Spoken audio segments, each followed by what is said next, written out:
Hi, everyone. Welcome to the Style POV podcast. I'm Gabriella Ruda, your host, and here we learn how to trust our fashion instincts, hone on authentic style POV, and find strength through style. And today we are starting a very exciting new segment for the Style POV podcast called Style Files. This is where I invite you, the readers, listeners, watchers, to come on the podcast and share your style journey. We will deep dive into what your process has been like, what style hurdles you encountered, where you are today, whether you're in the messy middle or you've honed an authentic personal style that you love. We are here to share and build a community around finding an authentic style. So I'd love to welcome my first guest. Let's get started. Hi, everyone. And I am so excited to welcome Makhosi here. And she is going to be sharing her personal style journey. And we are going to get into what style struggles she's overcome, how her journey has progressed, and what style systems she found most useful. So thank you so much for being here. Thank you for having me. I'm really excited. So let's start off with a broader scope. How did you start on this personal style journey?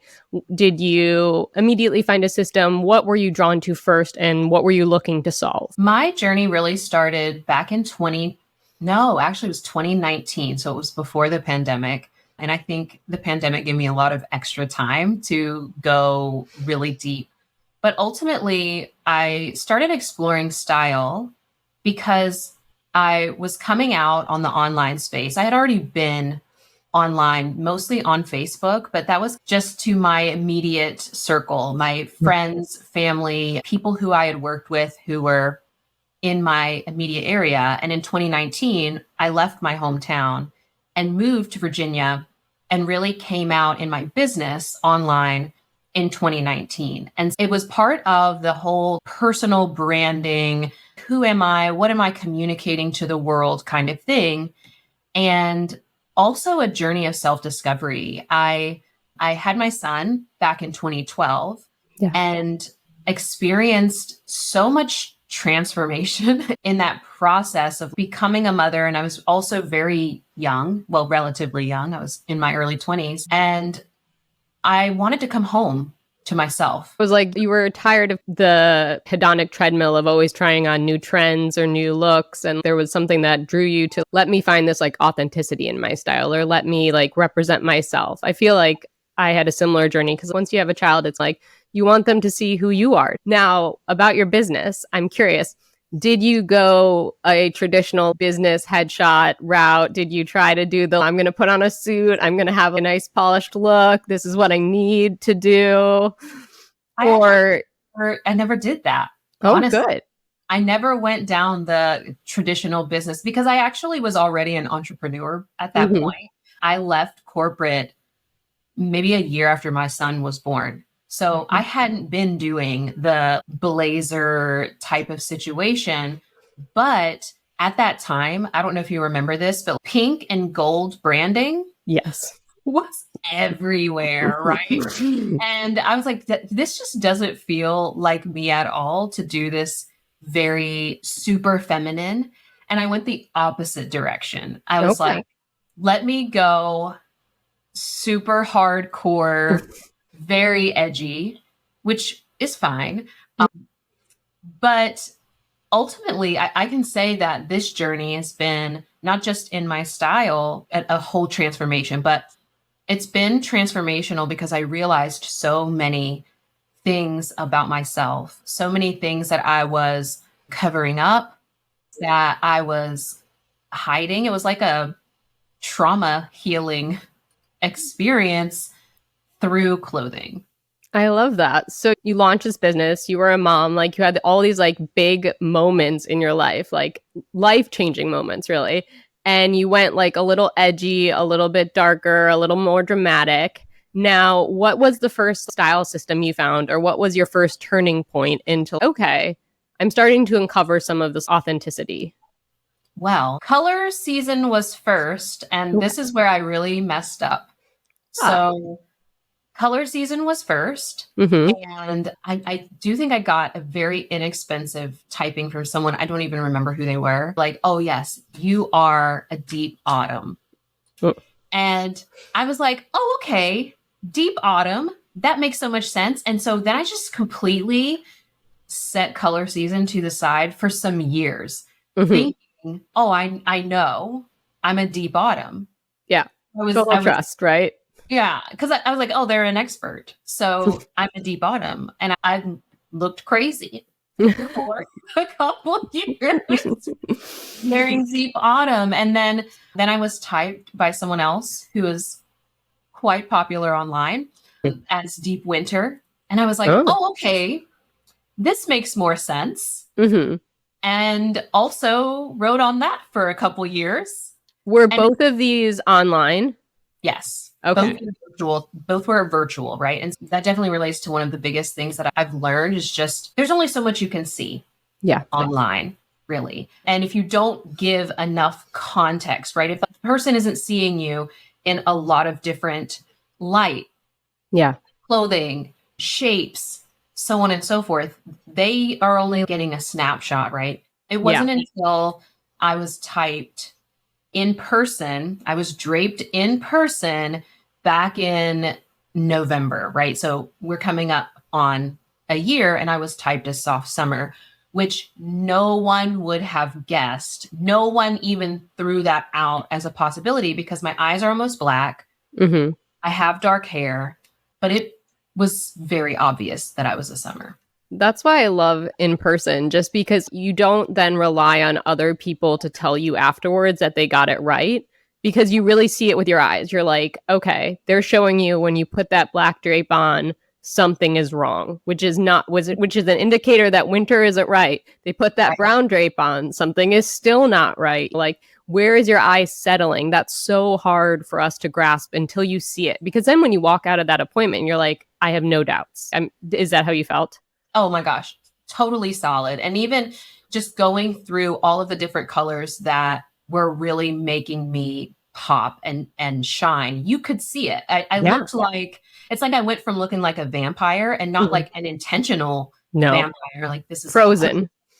Right. All of the color pulled from my face, my makeup wearing me instead of me wearing it. Mm-hmm. And she said to me, actually, you're like one of the most summer people I've ever seen, because I was typed by House of Color. So they do wow colors, right? Yeah. You have more wow colors in the summer season than anyone. Wow. I've seen. That's right? amazing. It was, I don't know, it was like a breath of fresh air, Mm-hmm. and also a major money saver. Yeah. When you get it right, it's so nice, because like your entire wardrobe strategy changes. You don't just go in and be like, this might be okay. Like, maybe I can try this. You're like, nope, not in my color palette. Gonna put this to the side. It gives you that like firm data to really like hone in and be like, no, I'm gonna wait for the right color because I know what it can do for me. Yeah. I think actually I would say out of everything that I've tried, I do think that color season was the most impactful. Before having my colors done, Mm-hmm. my closet was full of things it was just like a ton of statement pieces in every color imaginable. Nothing went together because at that time, I didn't believe in basics. And I was always confused why I couldn't put an outfit together. And I just wore the same 3 things basically all of the time. And now I do keep track of my outfits. Now I'm wearing consistently 60 to 80% of my wardrobe. And that's every 90 days. So my clothes are getting used, which is what matters to me. Definitely. And it also makes it easier in the morning because you're like, I know that these pieces work. I'm not sacrificing my personal style goals because I have to be comfortable today. And it's just, this is what I have. Now let's rewind a little bit and go back. So you originally thought Dark Autumn. You were like not super excited about that. So it got put on the back burner. What was the next step after that? So that's when I went down the kibbe rabbit. So I went down the kibbe rabbit hole, and that was during the pandemic. So I think that did help me just because I had so much free time. Yeah. So much free time. You could go deep into the rabbit hole. Yeah, I am a rabbit researcher. Anytime I come across something, I just like inhale the knowledge. Yeah. So because it was a pandemic, I had lots of free time. I spent quite a bit of time trying on different things. And of course, I asked in public forums, public spaces, and a lot of people thought, oh, you are definitely a soft natural. Okay. I was told I was soft natural by Hmm. most people. There were a few people who were like, okay, maybe you're a flamboyant natural. And I was like, okay, maybe. Or that when I would go to put on anything oversized, I very easily look like I am completely homeless. Like I just didn't even try Yeah. at all. And that's why now I don't wear t-shirts. Yeah. I don't wear t-shirts. I don't wear actually a lot of even tennis shoes are really difficult for me to pull off. I was also at that time ended up getting frustrated and getting typed and was typed as soft natural. Mm. And something just didn't feel right because anytime I would go to put on shorter lines, Yeah. like shorts or a short skirt or none of it It just wasn't really, it. it was not it. It was not it at all. Was there a moment where you were like, okay, I'm going to put all these opinions aside because natural does not seem to be my home base? What inspired that switch? Because that can be hard. You don't know a lot about the system. There's so many nuances to it. So you trust that the person who wrote 500 words on you being a soft natural is correct. And you're like, But sometimes you got to tap into those inner instincts and be like, no, something is off here. Yeah. I think it was a lot of buying things and returning them Mm-hmm. very shortly after because I would get home, I would see it on the hanger. I would even put it on and try it on and maybe it was okay. And then I would get it home and then I would look in the mirror and I was like, I look disheveled. I don't look cool. Yeah. I just look disheveled. And so I, after a while, returned so many things that I realized, okay, maybe this isn't it. Mm-hmm. And so I wanted to boil down what are the core differences between this and this. And I started to first just get a feel for, okay, on which end of the spectrum, on which end of the yin and yang spectrum am I most likely to be, right? Okay. Well, number one, I'm 5'6". Me too. It's a tricky height. It's a tricky height. So it's like, you technically could be anything. Yeah. You want to give yourself a little wiggle room. There's a few celebrities that are 5', but then you're like, but I'm probably not that. And you have this inner conflict of being like, could I be something else? Yeah. So I started trying on 2 different silhouettes at a time instead of trying all of them on. I was like, let me try this versus this and this versus this, and started to get clear on, okay, when I wear this, when I wear something that is sleeker, closer to the body, that seems to work better than more relaxed styles with a little more wiggle room in them, or a very, I don't even know, what is the word that Kibbe uses for the natural shape? Oh, unconstructed. Yeah. Which is a complicated word because unconstructed today versus like in the 80s means 2 different things. Like the fashion industry has unfortunately changed a lot over the past 20 years, and unconstructed has meant to be like baggy and oversized, when in the 80s, it really just meant less seeming, a little less structure involved, a little bit more relaxed, but still fairly close to the body. That's, I think, a big part where people misunderstand as well.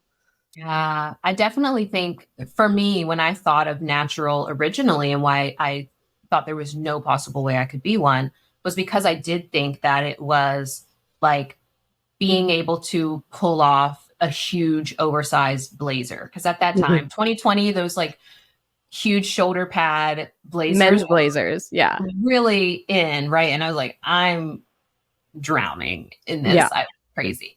So that did not help. And then finally someone broke it down to me a little bit more. And I was like, okay, I get it a little bit better. Yeah. Makes a little more sense. What did you feel about the archetypes? So you started in natural and you have like fresh and sensual lady or free spirit chic. How did those resonate or not resonate with you? I was like, what does that even mean? Honestly, I was like, what does that mean? Also, I think sometimes it's difficult because we often develop personalities that are not necessarily our home base. So what I was experiencing was I come from a very difficult upbringing.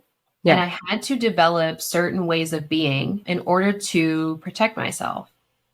And so the way that I saw myself didn't necessarily match at that time who I was. It was more of I was trying to make myself look a certain way. Kind of And like armor almost. Like you wanted that block between it not to be so vulnerable or out there. So where did you move next? Where did I move next? Oh, I think that's when I started getting into Kitchener essences. I think the reason that I started getting into the essences was because even in kibbe, there's this combination. And at that time, I felt like I was landing on some of my lines more consistently, but I still was coming off. I still felt like I was wearing armor. I felt like I was coming off more intense than I am.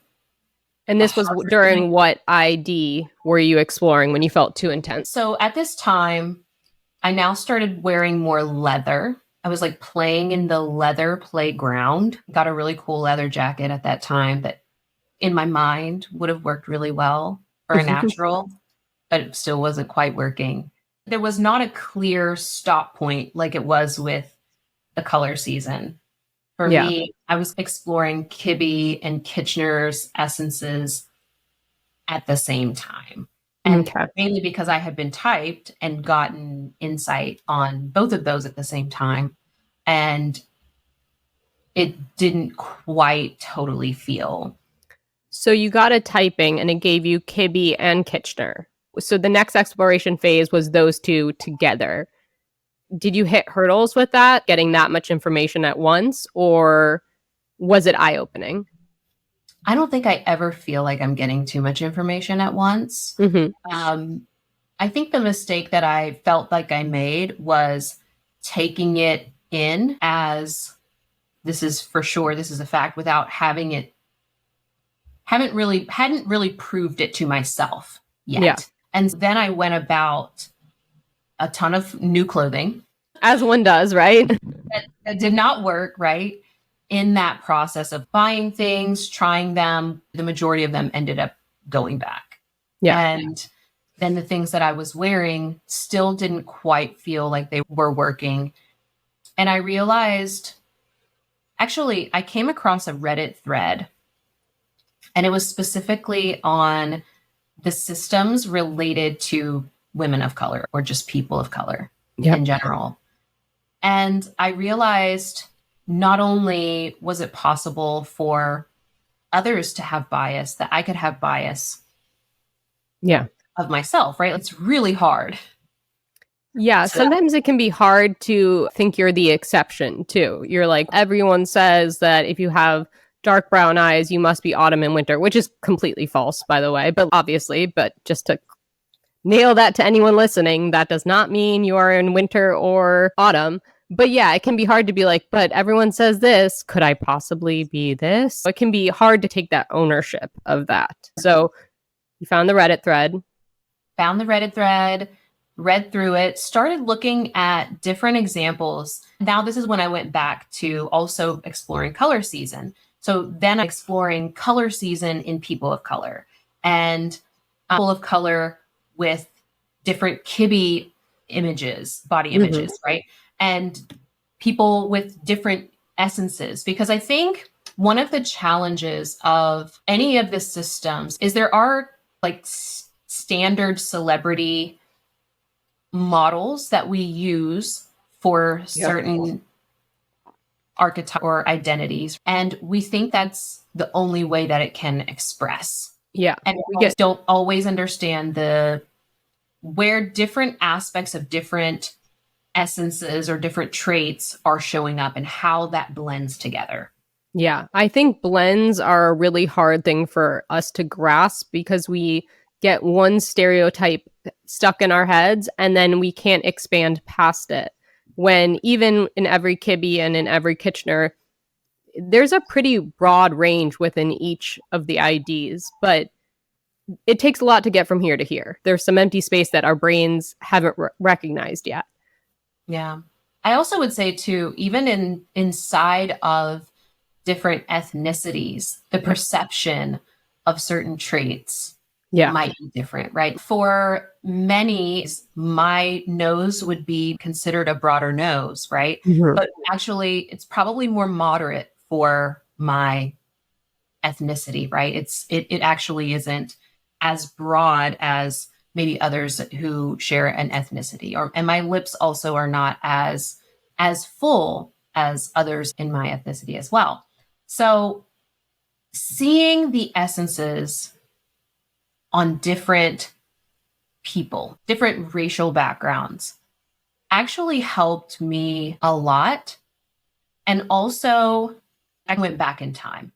I was Mhm. like, before I knew any of this information, before I had any of this input coming in, Yeah. what were the things that I was wearing, trying, doing that seemed to really work Mhm. for me, right? Yeah. And I went back through various clothes that I was wearing. I reflected on hair. I felt like hair was a really good indicator. I always felt like I had a hard time with my hair. It wasn't until I grew my hair out. My hair is like to my butt at this point.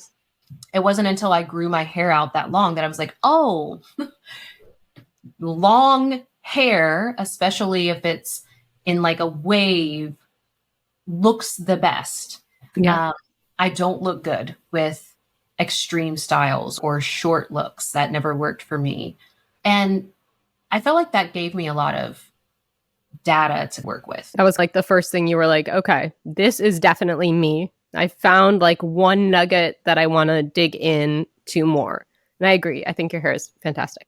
So, from that, what was the next step? Did you find that going back in time when you were like, had less information, let's say, gave you a little bit clearer of a picture as well?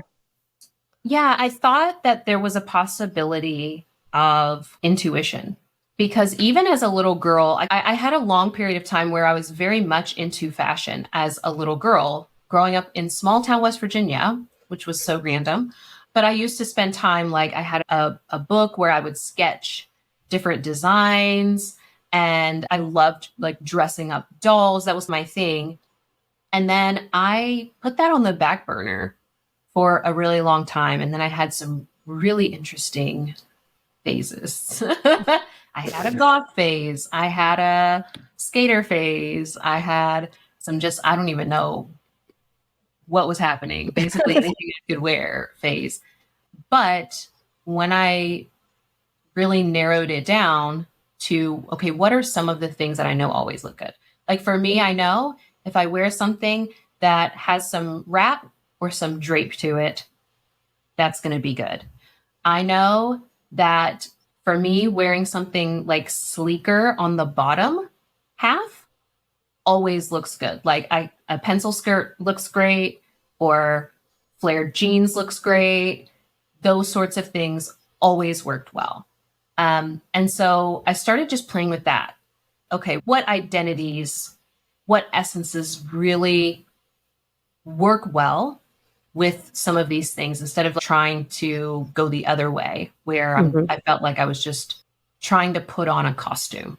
Yeah, fit yourself into a box instead of like tap into that like authenticity. Now you've found some style lines you want. You've abandoned Dark Autumn at this point.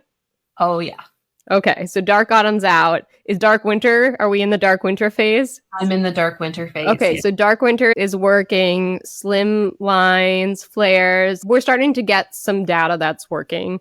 What made you pursue things further? What was it about that just wasn't quite there for you? Yeah. So I really thought, I was like, oh, I've got so much dramatic. I'm so dramatic.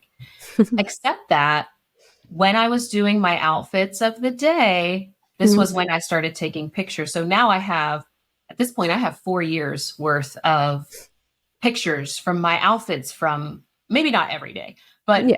most of them. And the more that I looked, I was like, oh my gosh, every time I'm wearing these looks, my son told me that I looked like a clown. They're always really honest, right? You're wearing so much makeup when I wouldn't even be wearing that much makeup, honestly. But he was like, Mom, something isn't isn't here. Honestly, I think sometimes we should ask our kids, because I remember when I was wearing cool tone makeup, my son was like, "You look old." And I was like, okay.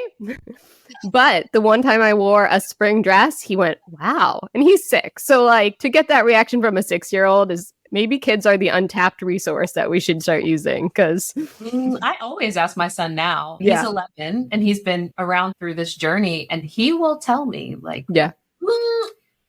This doesn't look right. I started seeing this separation happening between me and my makeup, and then also some of the recommendations for a dramatic essence, being able to wear something high contrast. And it never really worked. But what I was doing, I think this is something that you said you did too, because I like to dress up. Mm-hmm. I was matching my makeup to the clothing. So the whole thing, like it was a vibe. Yeah. It was a vibe because like I put it together and it looked good together. Yeah. But it wasn't aligned with me, right? Yeah. It's Like the outfit was a nice head to toe, but there was still a disconnect, or it felt heavy on the actual individual. But that can be so hard because there's a lot of people who will say, "Oh, that outfit looks so good on you," because they like everything having a semblance to one another and making sense together. But then it still doesn't feel like me. Yeah. And then also my husband he's always very supportive, but also he would say, "Oh," we have a joke now because he's done it so many times. He'll go, "Oh, that's interesting." You're like, "Uh-oh, here it goes again." Okay. So I'm like, then I started asking him, what specifically is interesting? He's, "I don't know. It's just." I have some questions. I don't know what they are yet, but something just isn't lining up. That's like the nice way of saying something's off.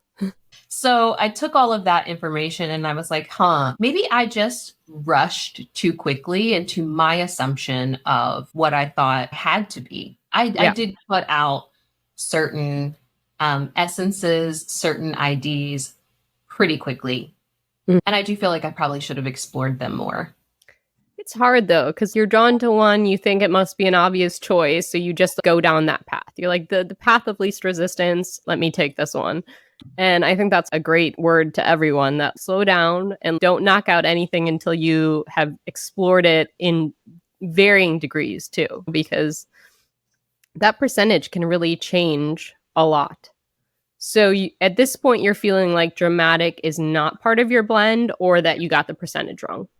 I think that I got the percentage wrong. Even now, I still play with, I think that I have it somehow, some way, maybe in a smaller percentage.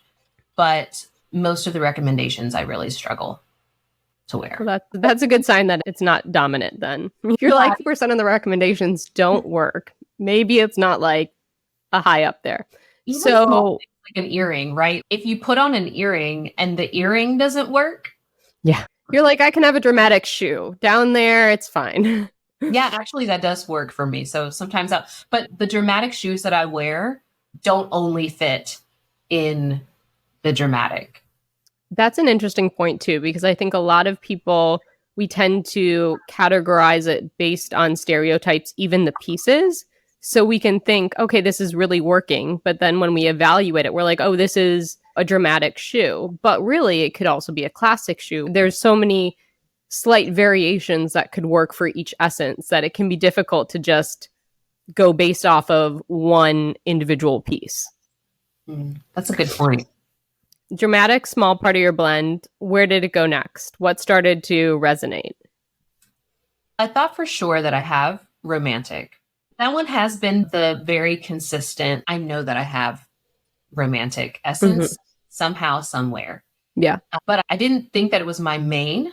I know that it's not my main, mainly because I struggle to wear a flower print. I struggle to wear any print, honestly. Interesting. The only prints that I'm really able to pull off are like watercolor prints, some ombres. They have to be extremely soft. Also, I don't look great with certain romantic makeup. Super sultry eyes and lips at the same time. I can't, or one or the other. Yeah. So my makeup has to be really quite soft. Even today, I'm like on the edge. It looks great. Thanks. But this is probably about as far as I could go. I might be able to turn it up with a little bit deeper lipstick. So yeah, romantic. I felt like I knew I had that in my blend. I explored, where did I go next? What were you building outfit-wise here? So you were landing on a few things. How were the outfits feeling? Like, how was the shopping experience? Because we know in the dark autumn phase, soft naturals, we were getting a lot of returns, probably not feeling great about it every day, being like, why isn't this working?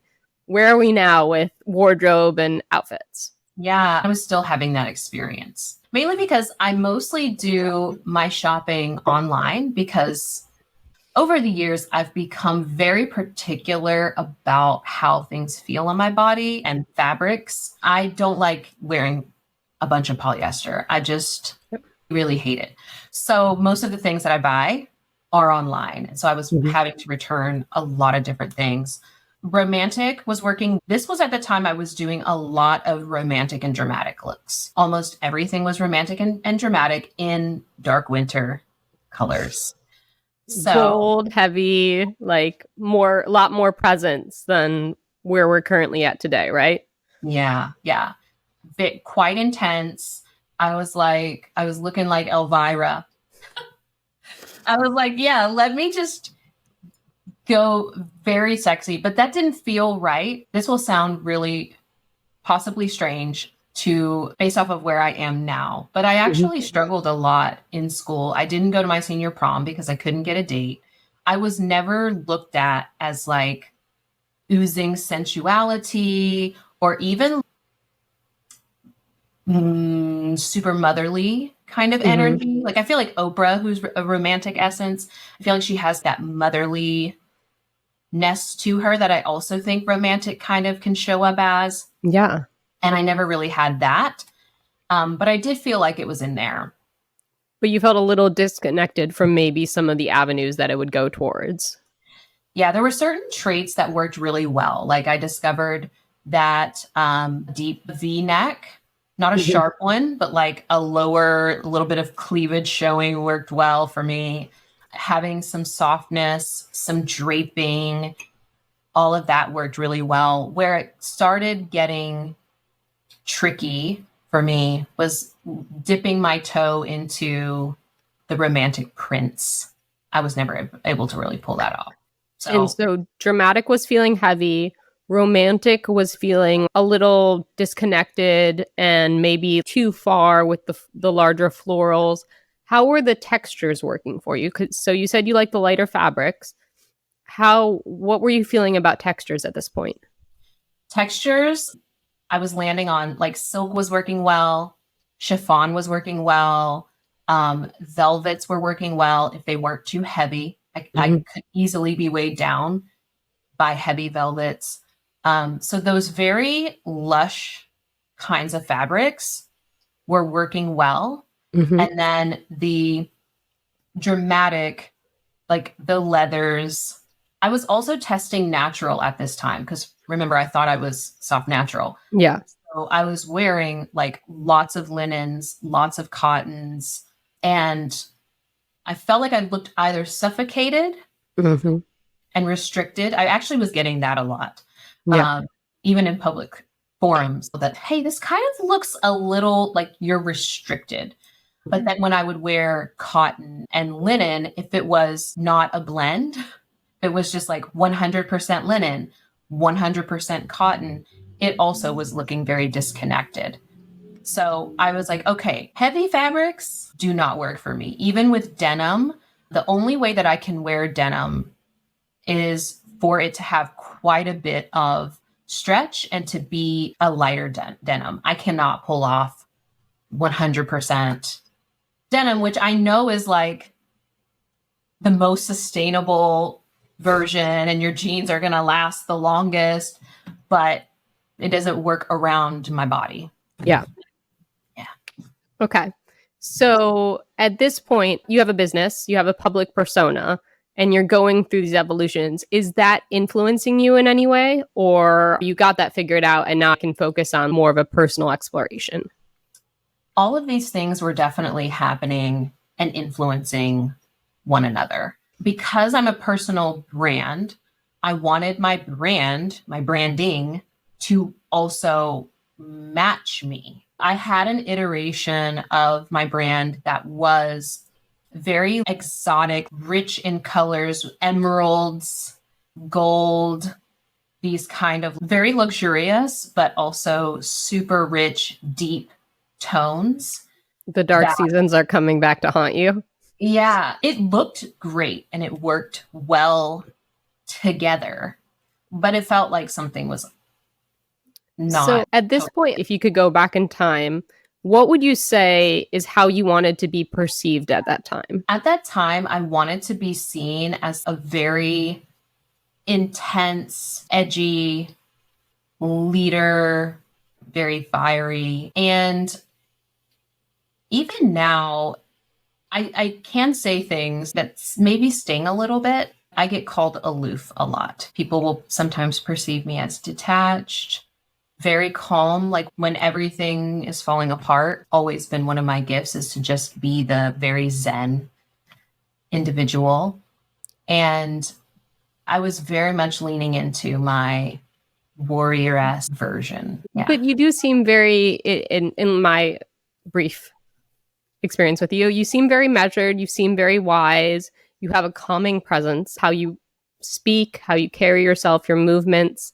What tipped you off that something needed to change in this world? Because you're going with fiery, you're going with bold. What was the thing to be like, okay, we still need to keep going on this. We haven't gotten past our messy middle yet. It actually was the business experience that kept me going, because I was having this disconnect in my business where people were perceiving me in a certain way. And then when they would come and spend time with me, it's almost like they didn't get who they thought they were going to get. And I would actually say, even though I felt like I was coming off intense, a lot of people were saying like, oh, you just seem so warm and so friendly and so down to earth and so relatable. And then they would get into my spaces and then that was not. And so I was like, there's something about the way that I'm portraying myself that isn't matching with who I really am here to be. And I actually think that it was at this time that now I just started going into more traditional style types. Yeah. I started with Color Season, but then the Kibbe Kitchener. And then I started exploring, okay, what are the just general style types? People say, oh, there's 7. Oh, there's 10. Oh, there's 6. I still felt like even in that, I was struggling because I didn't feel like I fit well into some of those. So were you talking about like the fruit body system types and those extensions, or? No, like classic, like Kitchener and Kibbe classic, but like actual classic style like type, style, right? Like archetypal styles that like fashion styles, generic. Okay. And so you were at this point trying to hone down an aesthetic and less about let me find style lines, let me dig into fabrics. It was more like, is there an aesthetic that would match me better? Yes, absolutely. And then what happened? So none of those were resonating. Did you circle back to one of the systems? I did ultimately come back around. Of course, all of these have been happening simultaneously, but I did end up coming back around because the aesthetics felt even more like a box that I was trying to fit in. A few of them gave me some insight about some people who I resonated with. I was like, oh, I could probably wear that. And a few times I tried to imitate what some of them were wearing, and that would give me just like a little bit of insight, but I wasn't feeling like I really found my home. Yeah. And then a lot of things started shifting out of nowhere. This is going to sound silly, but I essentially started wearing, like, just playing in costumes. So I was the Little Mermaid for Halloween. Love it. And because that was the year, like, the Little Mermaid came out. I have long locks. It made sense. Definitely. Oh, it was perfect. Like the costume fit me very well, fit my vibe very well, mermaidy. And then because of the time, this was around Halloween 2 years ago, I was trying on different like homemade costumes. And I was like, oh, something is happening here. Like when I look like a fancy pirate, a mermaid, or a goddess, We're going in the right direction. something here really works. I can wear a full head to toe goddess looking outfit and this looks good. Or I can dress to the nines as a mermaid and this looks good. Of course, at that time, I was like, how does that even translate into actual clothes? But I also realized that very old looks good on me. So anything that's Victorian inspired looks great. Regency era, all of those like really old things, brooches, all looked really good. And what was fascinating about that, of course, at this time, I was asking my professional stylist, my son. Gonna get on the payroll, right? Yeah. And then this is when he started noticing and he started saying, yeah, like this looks good. And what's funny is my whole life, I have been called an old lady. Either like my nickname has been grandmother or grandma since college. Even before that, even as a little girl, people called me like a little Old soul. a little old soul, little old lady. And so when I started wearing some of like my great grandmother's antique things, it started working. And that started giving me more hints. How did you feel at that point? Was there like a joy? Were you like a little confused? What was the emotional process for that? Because it can be weird. You're like trying on this beautiful costume and you're like, what? Like unexpected, right? Yeah. I had the long period of denial. And I can't even say that I'm like out of the period of denial, honestly. I do still have moments where I try to slip into, oh, there's a cool jean trend happening, right? And then no, it doesn't work. And I end up going back. Right now, I have 2 core templates I ask myself. It was a lot of confusion. I would just call it a lot of confusion and, okay, what does it mean? And at this time, I didn't trust myself as much. So, of course, I'm like trying to crowdsource more information, which just created more confusion. So I did have a period of time where I just unplugged from it all and just wore my clothes. I was like, let me just go back to basics, wear my clothes. And my clothes still weren't really working for me on any consistent basis. I decided to go into the original interpretations over what others were saying. So I got off of the Reddit threads, basically. And I went and I was like, okay, who does Kitchener identify as these different essences? And he'll say, this is maybe not a pure, but very high. And I started comparing, like I had pictures of my face and I would compare my face with their face. And this is where things really started to click for me because I put my face up against the dramatic faces. And I was like, there's so much disconnect here. Yeah. So much disconnect. Like I couldn't see it at all. And then I went down gamine, natural, classic. It was like a little, maybe. I was like, that's interesting, although I never thought I could be classic. And then romantic, there were definitely some matches. Ingenue, that's been the one that I felt like there's no chance. Absolutely no chance. Never know. You never know. You never know. That's all I'm going to say. After I saw your interview with, what's her name? Andrew? Yeah. I was like, okay, maybe I need to explore ingenue just because I completely was like, no, that's not possible. And then with some of the ethereal. And I realized that I had a lot of misconception around what I thought ethereal was.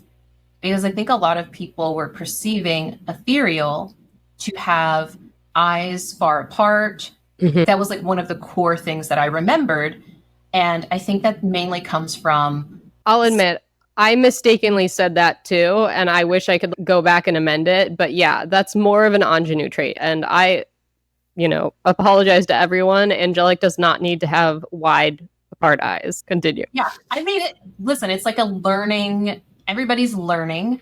And I think what happens though is, again, those blends, right? Mhm. You think of someone like Anya Taylor-Joy, which a lot of people think of as like a quintessential ethereal essence, but she also has ingenue, right? So her ingenue could be expressed as her eyes being slightly apart. But when I looked at some of Kitchener's verified ethereals, like Bryce Dallas Howard, that one was like, oh my gosh, this is not at all what I thought ethereal was, right? Most of what I thought ethereal was either ingenue or dramatic, because also Tilda Swinton, right? So once I got to some of the other verified people, and then started comparing my face with theirs, I thought, okay, now I'm starting to see some similarity. And I realized my face doesn't really fit well on the yang end of the spectrum. Were you comfortable at this point starting to claim an ethereal or angelic essence? Or was it still just kind of something that you would maybe explore but not share? Because I know it can be an interesting experience to put that out into the world. I think at that time, I was just sharing it as I'm exploring this possibility. And I don't know, I treat it as we are all just trying to figure this out. And even still, right now I'm playing with, do I have classic in my blend? Or is that dramatic? I'm still playing with that third one. Mm-hmm. I do have a widow's peak. I'm like, that could be where my dramatic's popping up from.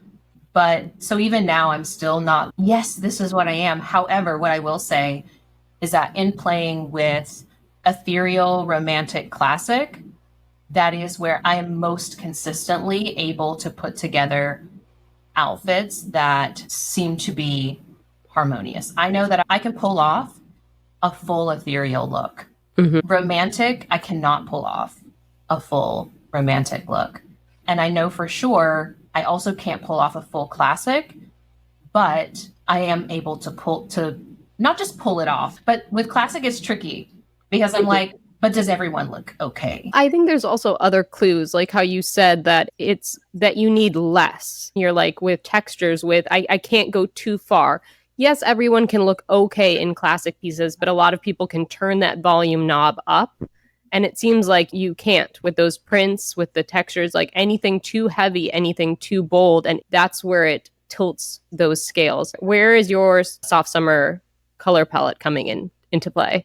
Yeah, actually, all of these came after the soft summer draping, right? I felt like that unlocked so much for me because when I found out I was soft summer and then I'm trying to follow those color recommendations, right? It becomes very obvious really fast that, hey, you need to wear low contrast clothing. I am for sure soft primarily. Yeah. I need that softness more than can very easily go too cool.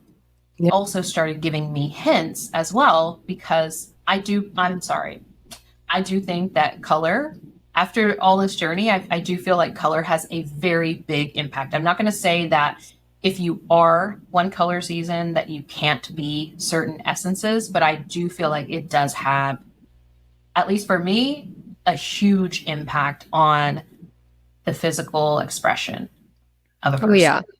I think that certain blends, it won't be causal, but I think there's strong correlations for sure. And I think that it's interesting that once you found out that soft summer was a possibility, it gave you the permission to be like, okay, this muted quality, this floatiness, this serene wisdom, all of these things might lead me to now explore an essence that reflects these. So where is the signature look coming from at this point? Color's good. Colors, A+. Now I feel like my best looks are if I look like a goddess. Honestly, if I could just wear goddess dresses all the time, if I could just wear long, flowy not ethnic dresses, Mm-hmm. that is when I look absolutely amazing. I will say my secondary looks are like more mermaidy type of things. And so that's like where I mostly play now. But I live in Florida. It's hot. Mhm. Mermaid core aesthetic works really well in Florida, so that does help. Yeah. But I am leaning more into, okay, what would a goddess wear to run errands, right? Or homeschool her son? What does that look like? Because yes, I love goddess dresses, and that is where I tend to look my best. Mm-hmm.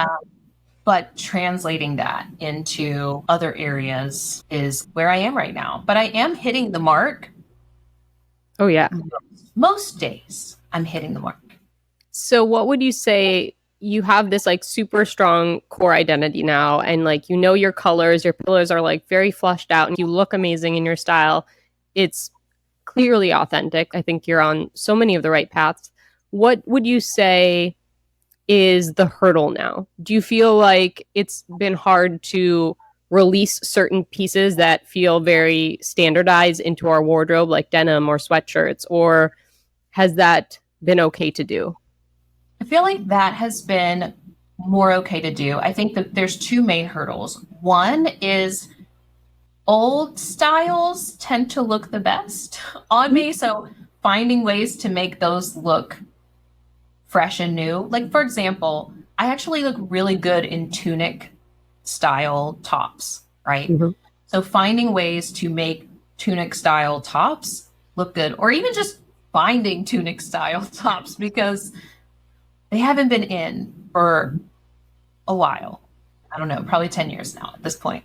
That's one hurdle. The other hurdle for me is knowing what to put into Google to get the result that I want. The fashion language, when I am like, okay, these are the things that look good, knowing what to search for in my colors and making sure that, because I just don't have time to be returning clothes all the time. I find that it's easier for me to find things that are winter or cold weather friendly. And also like the layering component, I think, helps.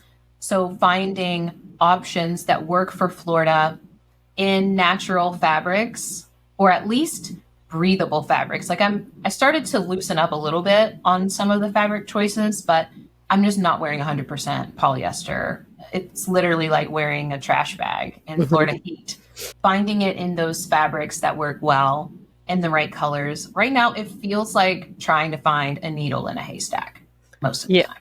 It's not, I think it's, so parameters are great, but then you do have this re-education or reacquainting yourself with the shopping experience, because you're going into stores and it's no longer, okay, this is a section I used to shop in. These are the leathers and this is where I feel at home. Now there's totally different parameters.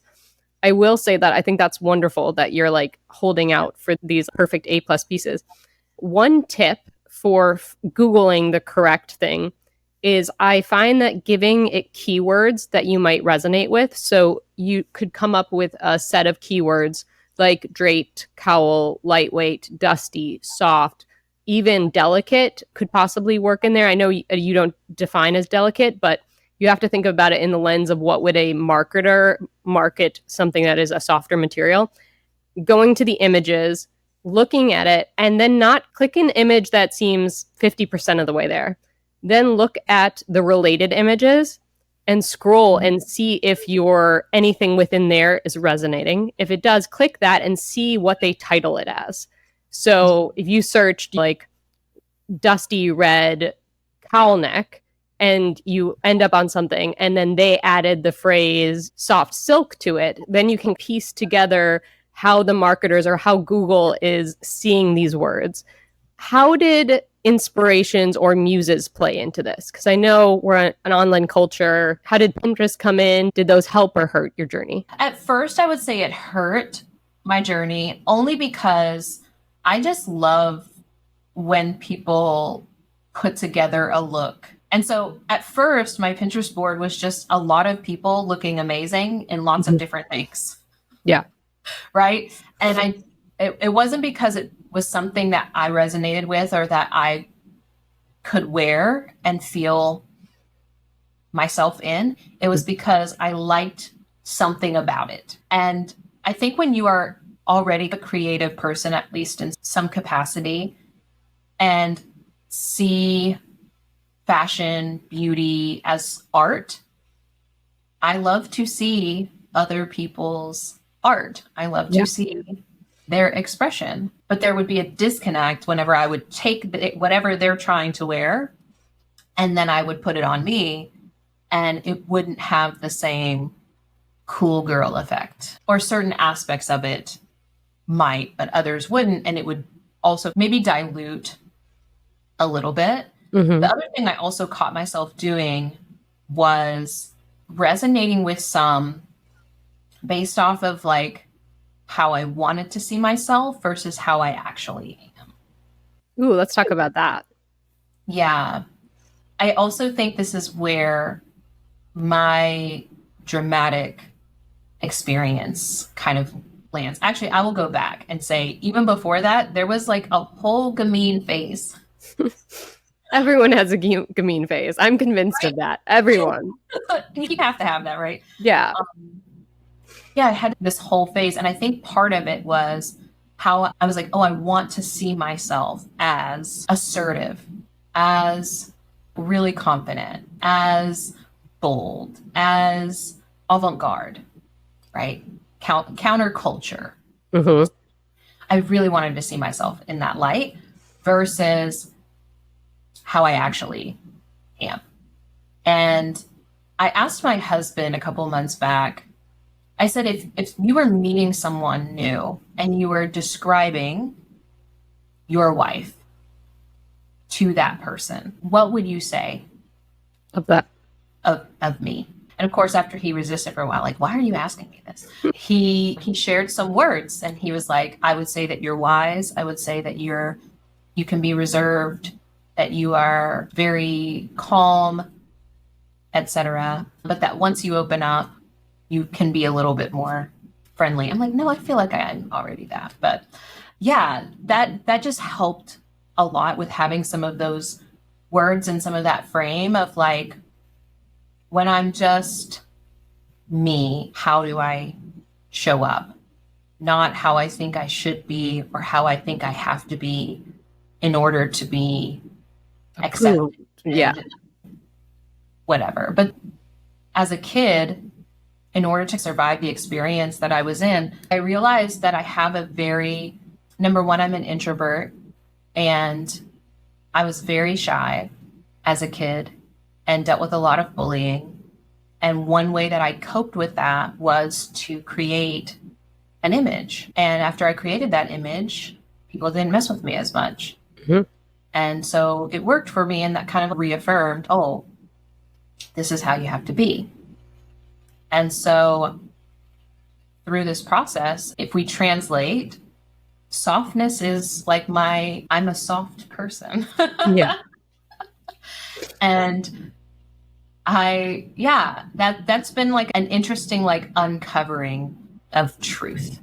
Because you're shedding those layers that served their purpose many years ago, but now you're ready to show up in the world and you can take off those layers and just exist. Do you feel comfortable now claiming the ethereal essence? Because I think you should. Yeah, for sure. There's no mistaking that when I wear an ethereal outfit, even from head to toe, it's not even a small amount. Yeah, you shine. Yeah. With no makeup. It's literally, I think I've shared pictures before of me wearing ethereal clothing and getting compliments on my makeup. And I'm like, I'm literally not wearing even a stitch of lip gloss. It's that same thing too with like when you wear the right colors. Like people are like, wow, you look so fresh and healthy. Your lips look a normal color. And you've had that aha moment where you're like, oh, like I don't need all these extra things to support this look. I can just exist in it. So Yeah. I'm going to circle back to something you said. So you said that sometimes it's difficult for you to translate this kind of oracle goddess like vibe into more Florida lifestyle friendly looks. How have you been approaching that currently? The truth is that I have been, for the most part, foregoing the fact that I live in Florida. Literally, you cannot see, but right now I have on denim flares. It is 90 something degrees outside, but I'm like, I know that these shapes work. And then, so I tell myself, like, okay, you just have to walk from inside to the car. Yeah, you're like, AC is my friend right now. Never mind the fact that it's literally the middle of summer. We've all been there, first of all. You're like, I'm just going to endure because this outfit is so fire.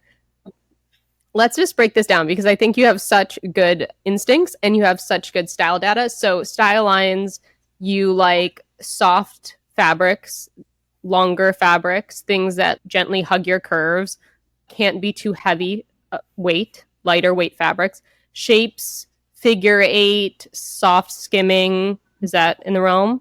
Yeah. And I tend to notice that I look best if I have some detail at the waist or some draping around the waist. So, by the way, I don't think I said it, but I did land on soft dramatic. Okay. And what I found is some of the like curve accommodating where it just goes around your curve doesn't actually look the best on me unless there is like some draping component somewhere near the waist.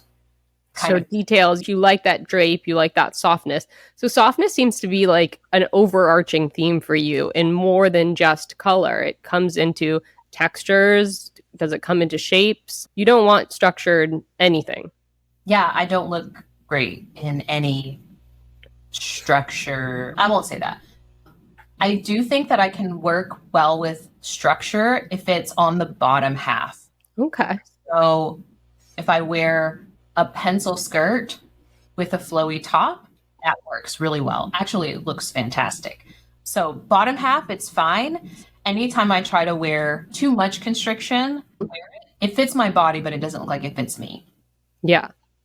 I think you have really amazing fashion instincts and that you've honed all these avenues. If we take the 4 pillars, lines, shapes, texture, details, and color, you really have all of those figured out.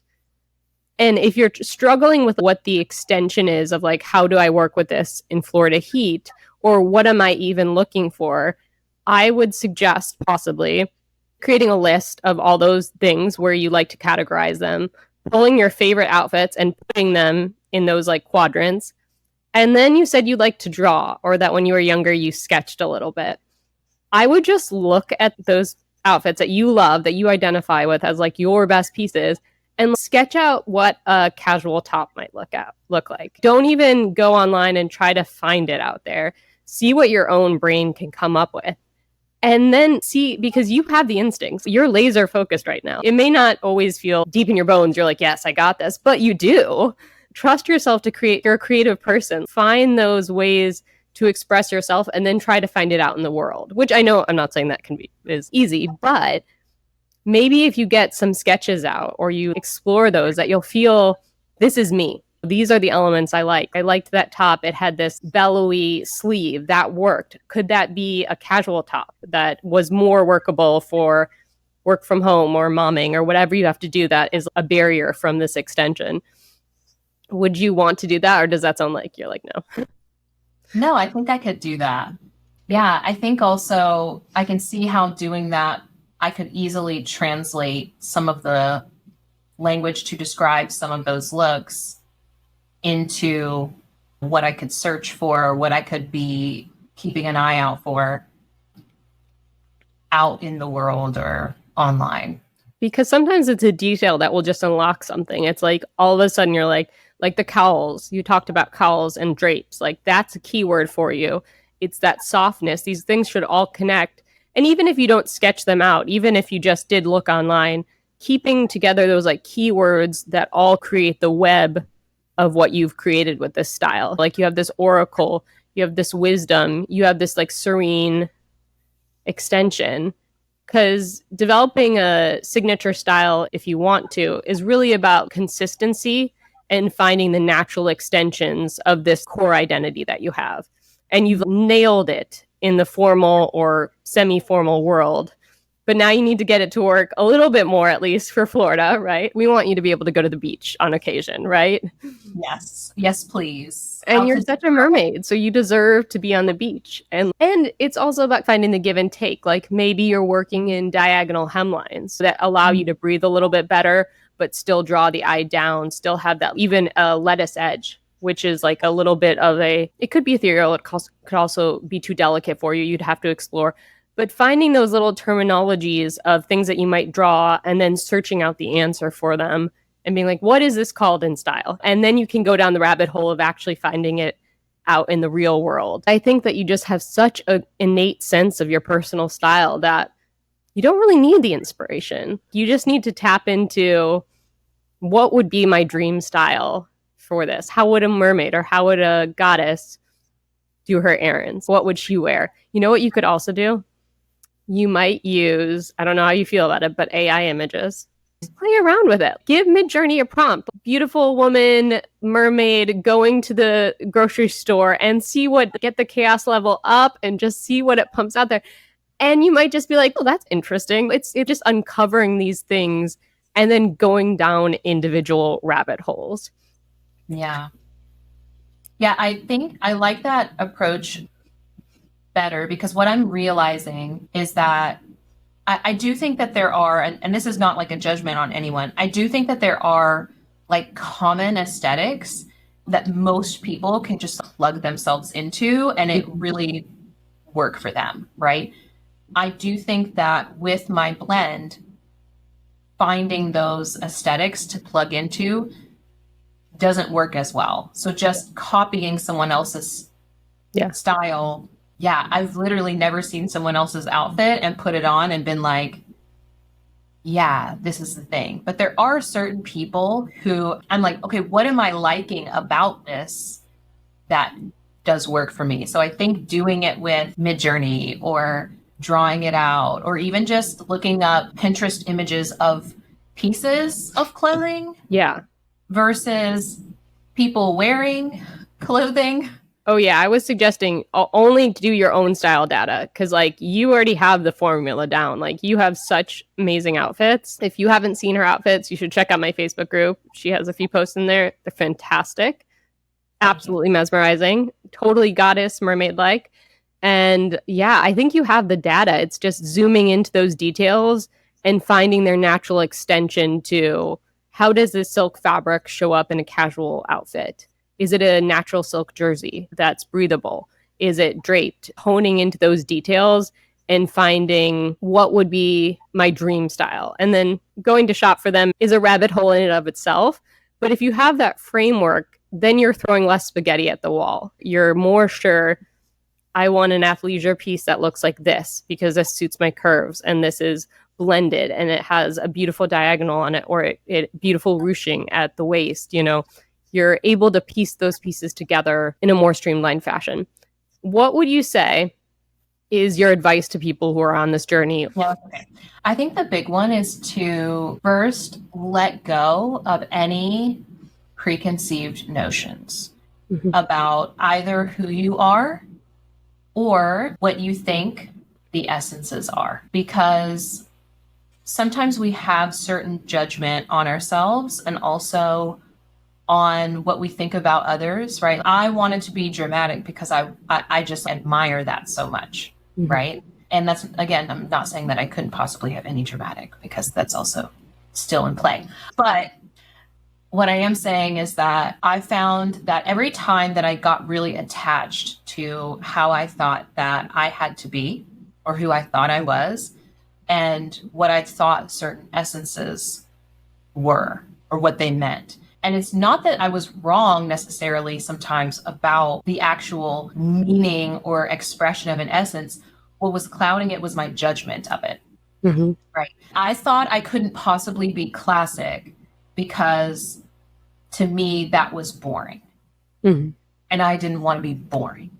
And so I never even explored the possibility really of classic because of that judgment. So that would be the biggest one. How does your wardrobe look now that you've made all of these changes?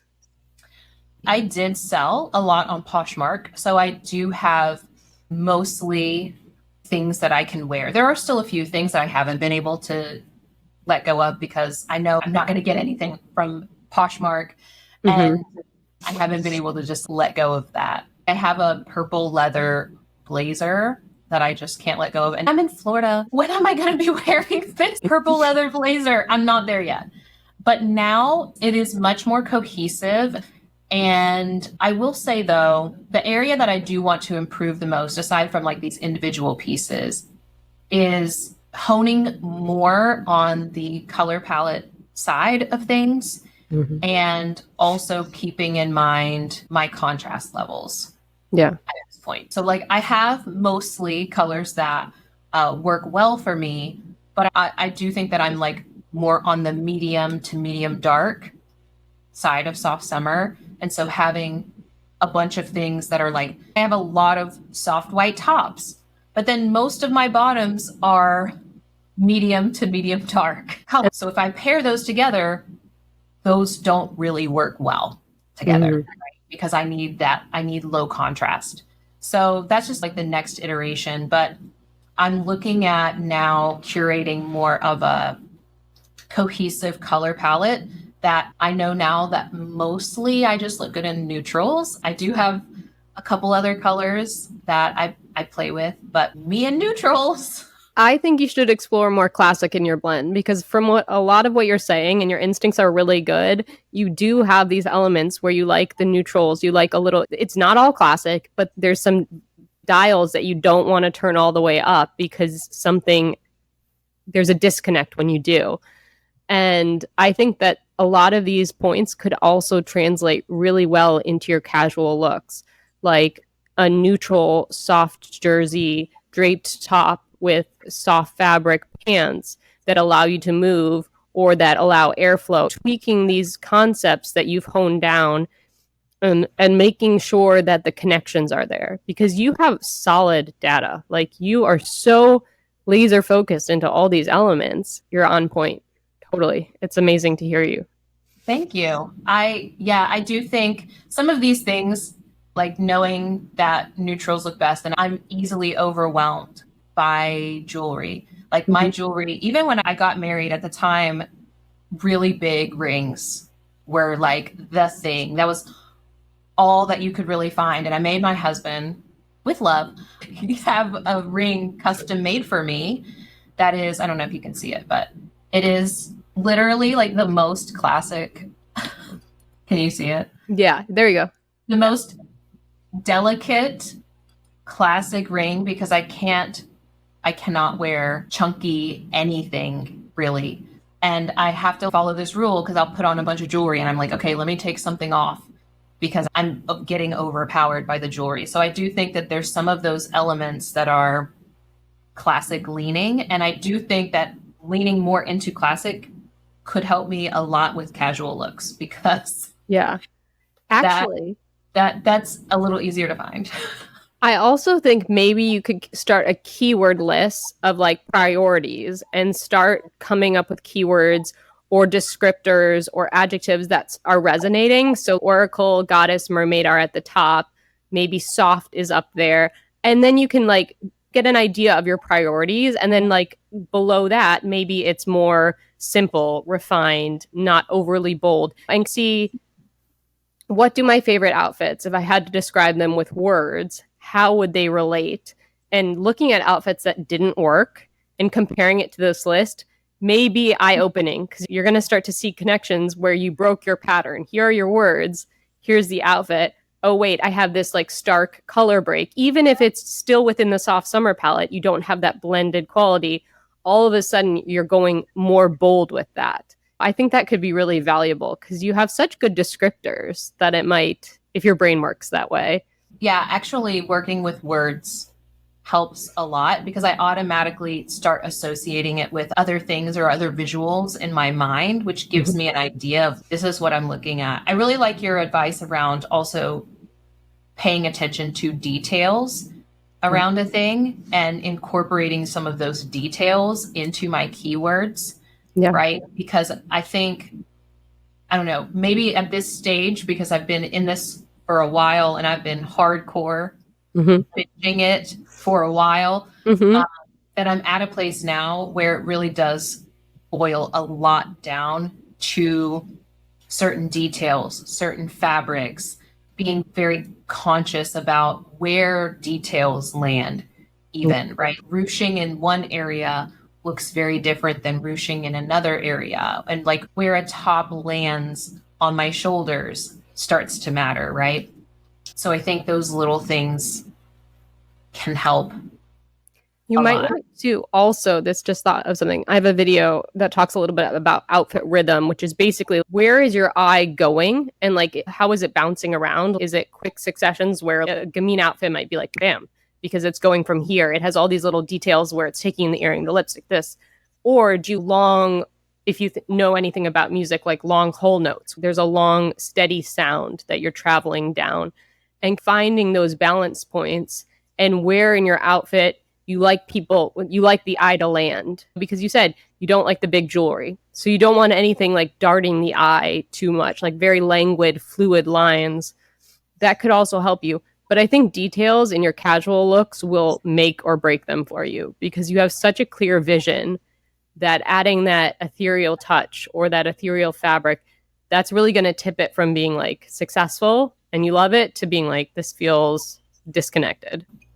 I love that. Yeah, when I think about the rhythm of what works, even just if I were to communicate what I'm wearing at like a volume, even, right? I for sure can think of some specific outfits where I'm like, yes, this, like the volume of it was loud, where what tends to work best on me is like much more subdued, much more understated.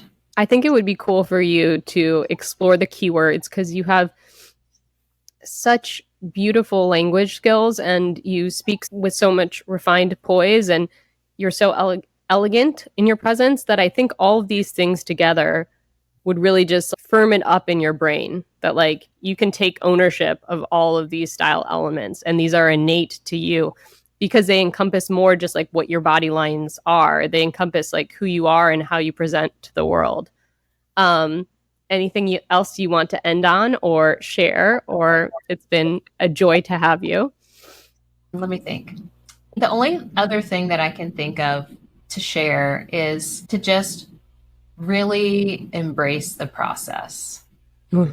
Like just letting this be a process. I know when I first went down this rabbit hole of reclaiming my style, I wanted it to be one and done so fast. Yeah. And I think taking that approach from the beginning, number one, it cost me a lot of money. It cost a lot of money. And also I was so quick to overlook certain things. And if I could go back in time to that version of me, I would say, slow down, take it one step at a time, play with one thing at a time, be careful not to fire hose yourself with information. And I wish that I had taken time to really understand specifically the essences, like the different, I personally feel like essences is huge, but even deeper than that, understanding what are the principles that these systems are building on. And when you're saying yin and yang, what does that mean? How does sharp lines show up in the skeleton, right? Yeah. That is helpful. How do small rounded shapes show up on the face? Those differences, I felt like I probably did not understand those, and I probably still don't understand to the fullest, right? This is not my day job, But yeah, having fun with it, but also letting it be. I think your journey is so inspiring because I remember seeing some of your looks that were more dramatic. And now from here, it's just like a total 180 that like you look so alive and just like yourself. And that's an amazing like superpower. And I think that you sharing your style journey has been so inspirational. And I know that a lot of people will resonate with it because you're connecting on a deeper level and you're having the strength to show yourself. And you're also showing that our stereotypes or our perceptions should be challenged, especially when something isn't feeling right. And yeah, it's a journey for sure. I am so glad you came on and talked about this. Thank you for coming on, and until next time. Thanks.